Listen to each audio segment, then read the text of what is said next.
அனைவருக்கும் வணக்கம். காலையில் வாசத்தளிக்கும் அனைவருக்கும் பயனுள்ள ஒரு தகவலுங்க. உங்கள் வீட்லேயும் சரி, குடும்பத்துலேயும் சரி, லக்ஷ்மி தேவி ஆசி கண்டிப்பாக இந்த நல்ல விஷயங்களை நீங்கள் பண்ணுறதால கிடைக்கும் அப்படின்னு சொல்லப்படுது. எந்த இடத்துல அன்னை லக்ஷ்மி தேவியின் அருள் இருக்கோ அங்கே எப்போவுமே பஞ்சம் இருக்காது. தானியத்திற்கும் பஞ்சம் இருக்காது, பணத்திற்கும் குறையே இருக்காது, பற்றாக்குறை ஏற்படாது அப்படின்னு சொல்லப்படுது. வீட்டில் கடனுக்கு வேலையே இல்லை. இந்த லக்ஷ்மி தேவியோட சகோதரி தாங்க இந்த தரித்திரம் அப்படின்னு சொல்கிறோம்ல, அது மகாலட்சுமி தேவியோட வாசம் இல்லையோ அங்கே இந்த தரித்திரம் சேர்ந்து கொள்ளும் அப்படின்னு சொல்லப்படுதுங்க. கஷ்டங்கள் வந்துக்கிட்டே இருக்கும், தேவையில்லாத பிரச்சனைகள் ஏற்படும், மன அழுத்தம் உண்டாகும் அப்படின்னு சொல்லலாம். அப்புறம் பார்த்திங்கன்னா பணத்திற்கு பற்றாக்குறை ஏற்பட்டுக்கிட்டே இருக்கும், ஏதாவது கஷ்ட நிலைமை ஏற்பட்டுக்கிட்டே இருக்கும் அப்படின்னும் சொல்லப்படுது. அதனால் பெண்கள் கடைப்பிடிக்க வேண்டிய முக்கியமான விஷயங்கள் என்ன அப்படின்னு பார்த்தீங்கன்னாக்கா, இன்னையிலிருந்து, அதாவது இந்த விஷயங்களை நீங்கள் தொடங்கிறதுக்கு 4 கிழமைலாம் இல்லைங்க, இன்னையிலேருந்தே இந்த விஷயங்களை நீங்கள் பின்பற்றிட்டு வரலாம். இதுக்கு விரதம் இருக்கணும், பரிகாரம் பண்ணணும் அப்படிங்கிறதெல்லாம் ஒன்றும் தேவையில்லை. நம்ம இந்த விஷயங்களை வீட்டில் செய்கிறதுனால கடன் பிரச்சனைகள் இருந்தால் உடனே தீரும், பணப்பிரச்சனை இருந்தால் உடனே தீரும். அதே போல் கொஞ்சம் கொஞ்சமாக பணம் சேர ஆரம்பிக்கும். அன்னை லக்ஷ்மி தேவியோட அருள் எப்போவுமே பார்த்திங்கன்னா நல்ல மனசு உள்ளவங்களுக்கு மட்டும்தான் கிடைக்கும். அதே போல் இரக்க குணம் உள்ளவர்களிடமும் தூய்மையாக இருக்கிறவங்க கிட்டையுமே அதிகமாக இருக்கும் அப்படின்னு சொல்லப்படுது. அதே போல் சுத்தமாக இல்லாதவங்க வீட்லேயும் கெட்ட எண்ணத்தோடு இருக்கிறவங்கள்ட்டையும் லக்ஷ்மி தேவியோட சகோதரியான தரித்திரம்தான் நிலைக்கொள்வாள் அப்படின்னு சொல்லலாம். எந்த ஒரு வீட்டில் அன்பும் பண்பும் பாசமும் இருக்குதோ அந்த வீட்டில் கண்டிப்பாக லக்ஷ்மி தேவி குடியேறுவாங்க, அந்த வீட்டிலையே வசிக்கணும் அப்படின்னு நினைப்பாங்க.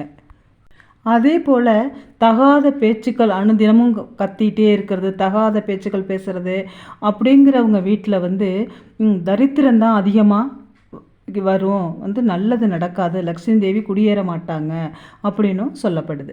இந்த மாதிரி சிறிய தவறுகளை நான் திருத்தி கொள்வதால் லக்ஷ்மி தேவியின் வாசம் நம் வீட்டில் இருந்துக்கிட்டே இருக்கும்.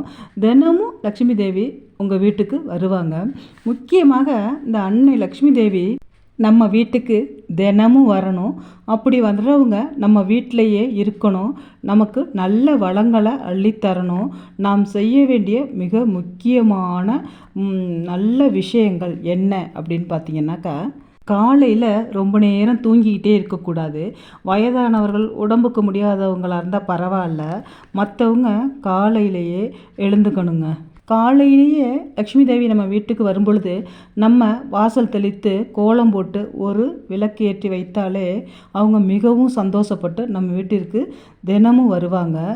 அதுவும் இந்த பிரம்ம முகூர்த்த நேரத்தில் எழுந்து நம்ம வாசல் தெளித்து கோலம் போட்டு விளக்கேற்றி வைக்கும் பொழுது நேரம் அவங்களுக்கு மிகவும் பிடித்த நேரமாக, மிக சிறப்பு வாய்ந்த நேரமாக கருதப்படுது. அந்த நேரத்துலலாம் எழுந்துக்க முடியாது அப்படின்னு நினைக்கிறவங்க, கை குழந்தை வச்சுருக்கிறவங்க, நைட்டில் ரொம்ப நேரம் கண் முழிக்கிற மாதிரி இருக்கும், குழந்தைங்கள்லாம் வச்சுருக்கிறவங்க, வயதானவர்களெல்லாம் முடிக்க முடியாது, அது மாதிரி குழந்தைகளுக்காக கண் முழிக்கிறவங்க அப்படின்னாக்கா சூரிய உதயத்துக்கு முன்னாடியாவது எழுந்திரிச்சு நீங்கள் வாசல் தெளிச்சுட்டு ஒரு கோலத்தை போட்டுட்டு ஒரு விளக்கை ஏற்றி வச்சுட்டு அப்புறம் கூட நீங்கள் போய் தூங்கலாம். அதனால் ஒன்றும் தப்பு இல்லைங்க. மறுபடியும் நீங்கள் போய் உறங்குறதுனால ஒரு தப்பும் இல்லை. ஆனால் காலையிலேயே சூரிய உதயத்திற்கு முன்னாடி நம்ம இந்த நல்ல விஷயங்களை செய்கிறது ரொம்பவே நல்லது. அதே போல் இன்னொரு முக்கியமான விஷயம் என்னென்னு பார்த்தீங்கன்னாக்கா, நம்ம வாசல் தெளிக்கும் பொழுது வாளியாக தண்ணியை கொண்டு போய் ஊற்றக்கூடாதாங்க. நம்ம தெளிக்கிற சுத்தமான நீரில், அதுவும் கை கழுவின தண்ணி, இந்த துணி துவைக்கிற தண்ணியெல்லாம் சில பேர் தெளிப்பாங்க, அதுமாரி தெளிக்காமல் சுத்தமான தண்ணியில் கொஞ்சமாக மஞ்சள் கலந்து அந்த நீரை தெளிக்கும் பொழுது நமக்கு மகாலட்சுமி வாசம் கண்டிப்பாக இருக்கும் அப்படின்னு நம்பப்படுது. நம்ம வாசலில் கோலம் போட்டுட்டு நம்ம சுத்தபத்தமாக இருந்தோம்னாக்கா குளிக்காமல் கூட பல் விளக்கி மூஞ்சி கழுவிட்டு நம்ம பூஜை அறையில் விளக்கேற்றலாம், வாசல்லையும் ஒரு விளக்கேற்றி வைக்கலாங்க. அதுவும் இந்த பிரம்ம முகூர்த்தத்தில் ஏற்றுற விளக்குக்கு அவ்வளோ ஒரு பவர் இருக்குது. கேட்டதை கேட்டபடி கொடுக்கும் பிரம்ம முகூர்த்தம் அப்படின்னு சொல்லலாங்க. அதுவும் இந்த பிரம்ம முகூர்த்த நேரத்தில் நம்ம எழுந்து விளக்கேற்றுறதுனால நம்ம கேட்குற வரங்கள் அத்தனையும் கிடைக்கும், செல்வ வளம் பெருகும், நம்மளுடைய வாழ்க்கை வளமானதாக மாறும் அப்படின்னும் சொல்லப்படுது. வாசலில் கோலம் போடும் பொழுது சில பேர் கல் மாவை மட்டும் போடுவாங்கங்க. அது மாதிரி அந்த கல் மாவை மட்டும் போடக்கூடாது, ரொம்பவே பாவம்.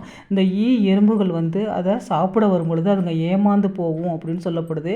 அதுங்க அது மாதிரி ஏமாந்து போகும் பொழுது சாபம் விடும் அப்படின்னு சொல்லப்படுதுங்க. அந்த சாபம் நம்மளை பாதிக்கும். அதனால் அரிசி மாவு கலந்து போடுங்க. அந்த அரிசி மாவை அந்த எறும்புகள் மற்ற உயிரினங்கள் சாப்பிடும் பொழுது அதுங்க வந்து நம்மளை வாழ்த்துமா, அதனால் நமக்கு செல்வ நிலை மேம்படும் அப்படின்னு சொல்லப்படுது. உணவிற்கு என்றுமே நமக்கு பஞ்சம் வராது. இன்னொரு நல்ல விஷயம் என்னன்னு பார்த்தீங்கன்னாக்கா, தினமும் உங்கள் வாசலில் பசுமாடு வந்துச்சுனாக்கா உங்களால் முடிஞ்சதை ஏதோ கீரையோ எது உங்கள்கிட்ட இருக்க, ஒரு வாழைப்பழம் இருந்தால் கொடுங்க. என்ன முடியுதோ அதை அந்த பசுமாட்டுக்கு கொடுங்க. தினமும் நான் கீரையெல்லாம் வாங்கிட்டு இருக்க முடியாது, பழமெல்லாம் வாங்கிட்டு இருக்க முடியாதுன்னு நினைக்கிற நீங்கள் ஒரு இட்லியாவது அதுக்கு கொடுங்க. இல்லைனா இரவே நீங்கள் தண்ணி ஊற்றி வச்சுருப்பீங்க சாதம் கொஞ்சமாக, அந்த ஒரு பிடி சாதத்தையாவது அந்த பசுமாட்டுக்கு கொடுங்க. இந்த பசுமாட்டுக்கு நீங்கள் இந்த தானத்தை செய்கிறதுனால உங்களுக்கு செல்வ வளம் அனைத்தும் வந்து கொண்டே இருக்கும், சேர்ந்துக்கிட்டே இருக்குங்க. ஆனால் கொடுக்குறாங்கிற பேர் வழியில் அரிசியை மட்டும் வைக்காதீங்க, அரிசியாக மட்டும் அதுக்கு கொடுக்காதீங்க. அப்புறம் ஒரு முக்கியமான நல்ல ஒரு மங்களகரமான காரியம் என்னன்னு பார்த்தீங்கன்னாக்கா, அந்த பசு வந்து உங்களை முட்டாத பட்சத்தில், முட்டாத மாடு அப்படின்னு நினைக்கிற பட்சத்தில் அதுக்கு மஞ்சள் குங்குமம் வச்சு வழிபாடுங்க. தினமும் வழிபட முடியலைனாலும் பரவாயில்ல, வெள்ளி செவ்வாயிலனாவது அதற்கு மஞ்சள் குங்குமம் வச்சு நீங்கள் வழிபாடு செஞ்சுட்டு வாங்க. கோபூஜை செய்கிறது அவ்வளோ நல்லதுங்க. அதுவும் பசுமாட்டுக்கு இந்த பூஜையை நம்ம செய்கிறது மிகவும் உகந்தது. அதே மாதிரி தினமும் காலையில் ஒரு உருளிலேயோ இல்லை ஒரு தாம்பாளம் போன்ற ஒரு ஏதோ ஒரு பொருளில் கொஞ்சம் தண்ணி ஊற்றி ஒரு பாத்திரத்தில் நீங்கள் வாசலில் வச்சு அதில் என்ன மலர்கள் இருக்கோ அதை கொஞ்சமாக தூவி வச்சுடுங்க. இதை நீங்கள் தினமுமே மாற்றணும். தினமும் தூக்கி காலையில் தூக்கி அந்தந்த கால்படாத இடத்துல ஊற்றிட்டு புதுசாக இது மாதிரி புது தண்ணி வச்சு அதில் இந்த பூக்களை போட்டு வைங்க. இதனால் என்ன பயன் அப்படின்னு கேட்டிங்கனாக்கா, மகாலட்சுமிக்கு மிகவும் பிடித்த இந்த மலர்கள் வந்து நம்ம வாசலில் வைக்கிறதுனால அவள் விரும்பி உள்ளே வருவாங்க அப்படின்னு நம்பப்படுது. அப்புறம் நேர்மறை ஆற்றலை கொண்டு வரும் அப்படின்னு சொல்லப்படுது. அப்புறம் எதிரியோட தீய கண் திருஷ்டி போன்றவை அழியும். எதிர்மறை ஆற்றல் உள்ளே வராமல் இந்த நீர் வந்து புனிதமான நீர் வந்து பாதுகாக்கும் அப்படின்னும் சொல்லப்படுது. இந்த எளிய விஷயங்கள் நம்ம செய்கிறதுல நம்மளோட வாழ்க்கையில் நல்ல வளங்கள் வந்து சேருங்க. மனசுக்கு ஒரு நிம்மதி கிடைக்கும், நோய் நொடி இல்லாமல் வாழலாம். அதுவும் இந்த பிரம்ம முகூர்த்தத்தில் நம்ம எழுந்திருக்கிறதுனால நமக்கு வந்து நோய் நொடி இல்லாமல் ஒரு புத்துணர்ச்சி கிடைக்கும், நல்ல ஒரு முன்னேற்றங்கள் ஏற்படும். நம்மளை பார்த்து நம்ம குழந்தைகளும் அந்த நேரத்தில் எழுந்துக்கணும், படிக்கிற பிள்ளைங்க எழுந்து படிக்கலாம். காலையிலே எழுந்திருக்கிறதுனால அன்னைய நாள் முழுக்க பார்த்திங்கனாக்கா நமக்கு நேரம் நிறைய இருக்கிற மாதிரியே இருக்குங்க. எல்லாமே கொஞ்சம் கஷ்டம் தாங்க. காலையில் எழுந்துக்கிறது கஷ்டம், காலையில் வேலை பார்த்துட்டு வந்து படுக்கிறவங்க இதெல்லாம் கொஞ்சம் கஷ்டமாக தான் இருக்கும். இருந்தாலும் நம்மளோட முன்னேற்றத்திற்காக இதை நம்ம செய்யும் பொழுது, ஒரு சந்தோஷமாக மகிழ்ச்சியாக செய்யும் பொழுது நமக்கே ஒரு மனசளவில் ஒரு புத்துணர்ச்சி கிடைக்குங்க. நம்ம முன்னேறணும், இதை செய்யணும் அப்படிங்கிற மாதிரி நமக்கு ஒரு ஆற்றல் கிடைக்கும். வளமான வாழ்க்கை கிடைக்கவும், நல்ல ஒரு வாழ்க்கையில் முன்னேற்றம் ஏற்படவும் இந்த முக்கியமான செயல்களை நீங்கள் செஞ்சுட்டு வாங்க. உங்கள் வாழ்க்கையில் அன்னை மகாலட்சுமி தேவியின் அருளால் எல்லா வளங்களும் கிடைக்கும். இந்த வீடியோ உங்களுக்கு பிடிச்சிருந்துச்சுனாக்கா நம்ம சேனலை சப்ஸ்கிரைப் பண்ணி லைக் பண்ணிக்கோங்க. நான் இன்னொரு வீடியோவில் உங்களை சந்திக்கிறேன். இந்த வீடியோ பார்த்த அனைத்து நல்லுள்ளங்களுக்கும் நன்றி.